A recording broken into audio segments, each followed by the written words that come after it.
আজকে আমি একটু অন্য ধরনের পনির তরকারি করব। পনিরগুলোকে আগে ছোট ছোট পিস করে গরম জলে নুন হলুদ দিয়ে 2 মিনিট মতন রেখেছিলাম। তারপর সেগুলোকে তুলে নিলাম। তুলে নেওয়ার পর তারপর ওকে সাদা তেলে ভাজলাম, তারপরে ক্যাপসিকাম ভাজলাম, তারপরে পেঁয়াজগুলোকে এইভাবে কেটেছি ভাজতে অল্প ভাজবো।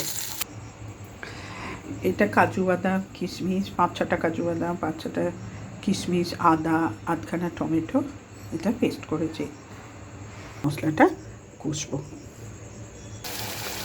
মশলাটা যেটা পেস্ট করেছিলাম বললাম সেগুলো দিয়েছি। তারপর দিয়েছি হলুদ, একটু গুঁড়ো লঙ্কা, 2টো কাঁচা লঙ্কা, চিলি সস, মিষ্টি, একটু পরিমাণ মতো নুন দিয়ে ভালো করে কষে নিলাম। এবার এগুলো সব দিয়ে দেবো।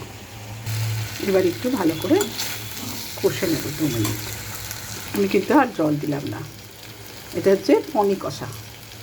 খেয়ে দেখবেন দারুণ লাগবে, রুটি দিয়ে হোক ভাত দিয়ে হোক, খুব ভালো লাগবে।